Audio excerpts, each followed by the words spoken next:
மாநிலத்தை கெடுத்த அதிமுக, மாநிலத்தை கண்டுகொள்ளாத பாஜக, இந்த கள்ள கூட்டணியை மக்கள் அடையாளம் கண்டு கொண்டிருக்கிறார்கள்.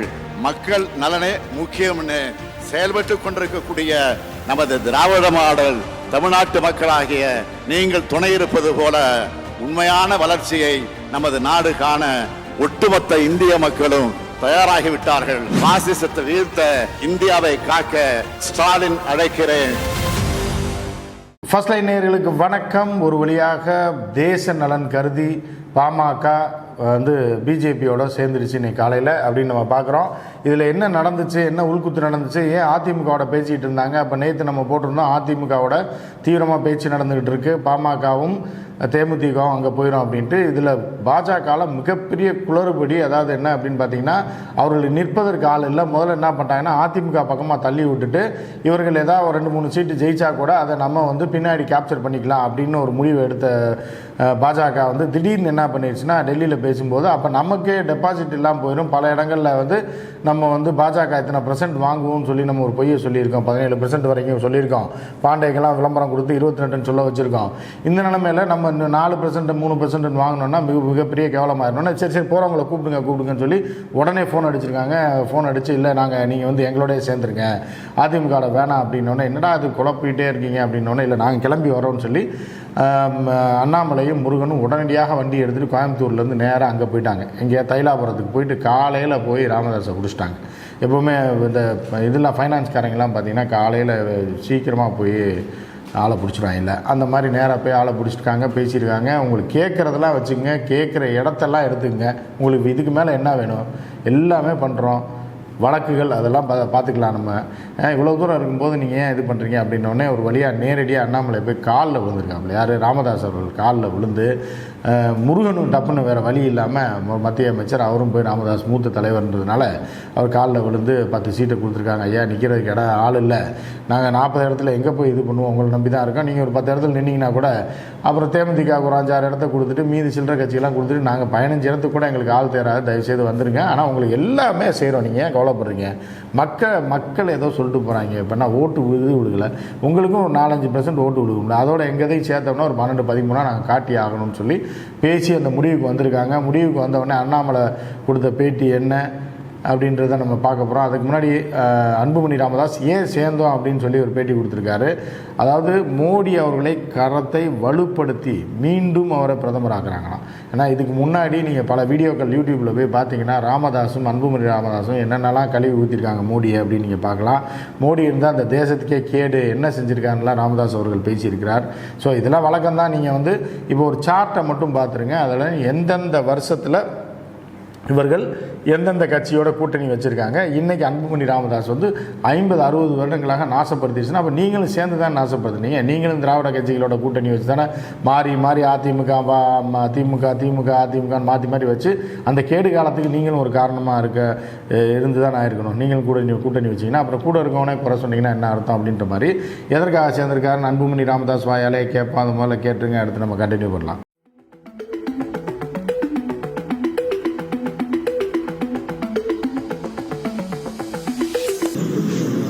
வருகின்ற மக்களவை தேர்தலில் தமிழ்நாட்டில் பாட்டாளி மக்கள் கட்சி தேசிய ஜனநாயக கூட்டணியில் சேர்ந்து வருகின்ற தேர்தலை போட்டியிட முடிவு செய்திருக்கிறது. நாட்டின் நலன் கருதி மாண்புமிகு பிரதமர் மோடி அவர்கள் நல்லாட்சி தொடர, தமிழ்நாட்டில் மாற்றங்கள் வர நாங்கள் இந்த முடிவை எடுத்திருக்கின்றோம். இதுக்கு அடுத்து தான் அந்த சென்டிமெண்ட் சீன் அரங்கேறிருக்கு. என்ன அப்படின்னு பார்த்தீங்கன்னா, நம்ம அண்ணாமலை பேச என்ன ஆயிருக்குன்னா அப்படியே பொத்துட்டு கண்ணீர் அப்படியே முட்டி நிற்கிது அன்புமணி ராமதாஸ். காரணம் என்னென்னா, ராமதாஸை அண்ணாமலை புகழ்ந்து தள்ளிட்டாப்புல, தேசிய தலைவராகிட்டார்.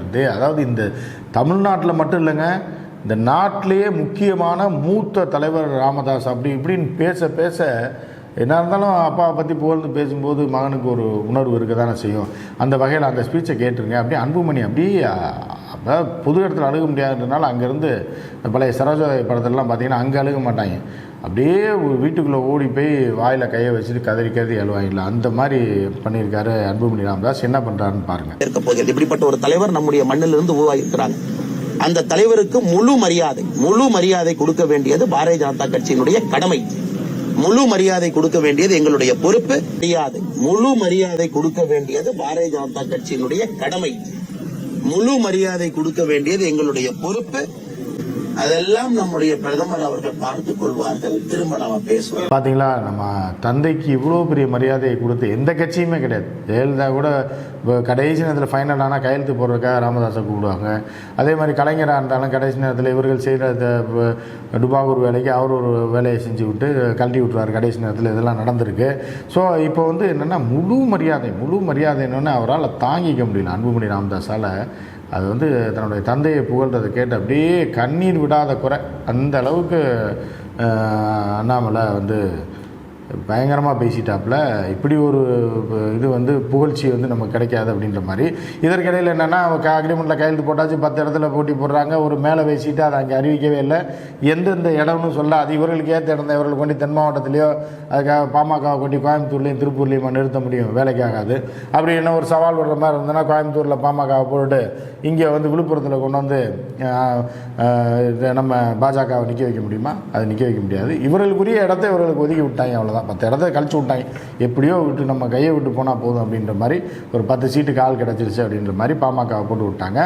ஆனால் தொண்டர்கள் கொதிச்சு போயிருக்காங்க. அதாவது பாமக தொண்டர்கள் வந்து தமிழர்கள், அவர்கள் வந்து தமிழ் ரத்தம் ஓடக்கூடிய அந்த பாமக தொண்டர்கள் வந்து எப்படி பாஜகவோட சேரலாம், காசுக்காக அப்பாவும் மகனை அடிச்சுக்குவாங்க, காசுக்காக இவர்கள் சம்பாரிச்சுட்டு போயிடுவாங்க, நமக்கு என்ன இருக்குது அப்படின்னு சொல்லி உணர்ச்சி வசப்பட்டு பேசியிருக்காங்க. அதுக்கான ஆடியோ ஒன்று வெளியே இருக்குது. ரெண்டு பாமக தொண்டர்கள் பேசிய ஆடியோ. அதாவது எவ்வளோ மனக்குமுறல் இருந்தால் அப்படிலாம் பேசியிருப்பாங்கன்னு பாருங்கள். சாதாரணமாக பேசுகிறாங்க. இது ரெக்கார்ட் பண்ணி வேணுமே ரெக்கார்ட் பண்ணதில்லை.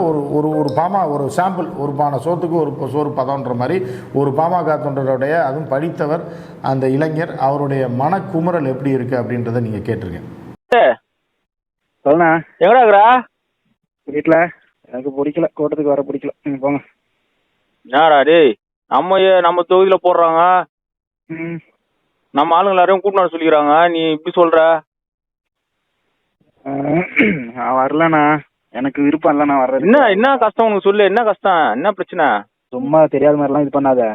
இப்போ இவங்க மேலே ஒரு சின்னையாவும் பெரியவும் அடிச்சுங்கிறதுக்கு நாம பலிக்கடாவா இவங்களுக்கு? ஏன்டா என்னடா அவங்க குடும்ப பிரச்சனைடா அது? குடும்ப பிரச்சனைலாம் சொல்லாதண்ணா. குடும்ப பிரச்சனைனா அவங்க குடும்பத்தோட இருக்கணுமா இல்லையா? நம்மளே தானே அது பாதிக்குது. ஆமாண்டா, அது எல்லாருக்கும் கஷ்டம் இருக்குதான் செய்யுது. எல்லாத்தையும் தாண்டி நம்மளுக்கு ஜாதி முக்கியம் இல்லடா. நம்ம ஆளுங்களை பாத்துக்கணும், நம்ம தானே பாக்கணும்.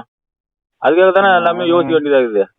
யோசினா நல்லா யோசி. ஜாதினு யோசி, கூட்டானு யோசி, கட்சினு யோசி. நீ இப்போ நான் கூட்டத்துக்கு வரல, அவ்வளோதான். ஏண்டா நம்ம பசங்க எல்லாம் ஒன்னா இருந்தா தாண்டா இதெல்லாம் நடக்கும். பசங்களே நீங்களே இந்த மாதிரி சின்ன பசங்க, படிச்ச பசங்க, நீங்களே இந்த மாதிரி வரமாட்டோம் சோர்ந்து போனீங்கன்னா அப்புறம் நான் என்ன பண்றது? அடே, நம்ம ஆளுங்க முக்கியம்டா நம்மளுக்கு. நம்ம ஆளுங்க முக்கியம்னா நம்ம ஆளுங்களுக்கு பண்ணணும் முதல்ல. இப்போ 4 நாளைக்கு முன்னாடி என்ன சொல்லியிருந்தாங்க நீயே சொல்ல? 4 நாளைக்கு முன்னாடி அதிமுக கூட ஏரியால இருக்கிற அதிமுக காரங்கிட்ட எல்லாம் நான் போய் பேசின உட்காந்துக்கிறேன். சரி, இந்த புள்ளிங்க கூட தான் எப்படி இருந்தாலும் சேர்ந்து வேலை பார்க்கணும். அவங்க கூட சேர்ந்து நான் பேசினுக்கிறேன். இப்போ பாஜக கூட கூட்டணி அப்படின்ற மாதிரி பேசினுக்கிறாங்க. அவங்க கூட சேர்ந்து ஓட்டு கேட்க முடியுமா நம்ம? கரெக்ட் தான்டா, எங்களுக்கே தெரியுது.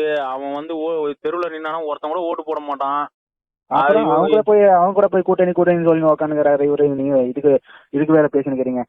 இப்ப இதுங்க நம்ம பிள்ளைங்களுக்கு செய்யணும்னு சொல்றவரு நம்ம நல்லதுக்கெல்லாம் யோசிக்கணுமா இல்லையா? இதுக்கு முன்னாடி ஜி.கே. மணி என்ன சொல்லியிருந்தாரு?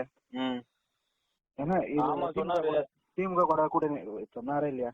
ஆமா, தமிழ் மக்களுக்கு எதிரான மனநிலையில் பாமக அமைத்திருக்கிற கூட்டணி, அதுபோக வன்னியர் சங்கத்தில் இருக்கக்கூடிய இளைஞர்கள் மனநிலைக்கு எதிரான இந்த கூட்டணி, அதாவது பாமகவில் உள்ள பாட்டாளி மக்கள் கட்சி உள்ள தொண்டர்கள் ஏன்னா தலைவர்களுக்கு அவர்கள் மனதுக்கு ஒவ்வாத ஒரு கூட்டணியோட பாஜகவோட போட்டிருக்காங்க. பாஜகவோட கூட்டணி போட்டதுனால இவர்களுடைய கொங்கு இந்த பெல்ட்டில், அதாவது வன்னியர் பெல்ட்டில், பாமக பெல்ட்டில் என்ன பிரயோஜனம் இருக்க போது?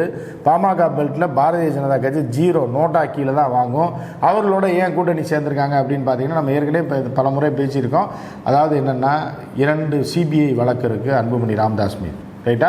அது அந்த கேஸில் பிடிச்சாங்கன்னா கடைசி காலத்தில் ஜெயிலுக்கு போகணும். ராமதாஸும் போக வேண்டியது வரும். அவர் மேலேயும் சில இதெல்லாம் இருக்குது. ஸோ அதிலிருந்து தப்பிப்பதற்காக, இடி வழக்கிலிருந்து தப்பிப்பதற்காக எப்படி பல மாநிலங்களைச் சேர்ந்த எதிர்க்கட்சியினர் போய் பாஜகவில் சேர்ந்தாங்களோ அதே மாதிரியான ஒரு சூழ்நிலையில் தான் அன்புமணி ராமதாஸும் போய் சேர்ந்திருக்கிறதா சொல்கிறாங்க.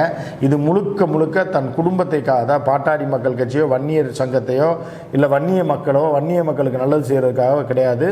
முழுக்க முழுக்க சுயநலமாக தன் குடும்பத்துக்காக, தன் குடும்பத்தினர் மீது இருக்கிற வழக்குகள் காரணமாக அன்புமணி ராமதாஸ் போய் சேர்ந்திருக்கிறாரு அப்படின்னு தான் பாட்டாளி மக்கள் கட்சி தொண்டர்களும் பார்க்குறாங்க. நிச்சயமாக இதை அவர்கள் ஏற்றுக்கொள்ளவே மாட்டார்கள். இந்த முறை 10க்கு 0 தான் வாங்க போகுது அப்படின்றத சின்னமாகிவிட்டது. ஏன்னா அதிமுகவோட போயிருந்தால் கூட 1-2, ஏன்னா அதிமுகவுக்கு ஒரு 20% ஓட்டு இருக்குது. சில இடங்களில் பாமகவுக்கு ஒரு 10-11% ஓட்டுலாம் இருக்குது. அப்போ இருக்கும்போது ஏதோ ஒரு 1-2 இடத்துல நெருக்கத்துக்கு வரலாம், இல்லை 1-2 இடங்களை ஜெயிப்பதற்கான வாய்ப்பு கூட இருந்தது. போன முறையே இவர்கள் செய்த ததியினத்தம் பிஜேபியோட சேர்ந்ததுனால தான் பாமக வாஸ் அவுட் பண்ணாங்க. இந்த முறையும் அதே மாதிரியான ஒரு நிலைமை ஏற்பட போகிறது. நிச்சயமாக டோட்டலாக இந்த 2 கட்சியுமே காலி ஆயிரும்.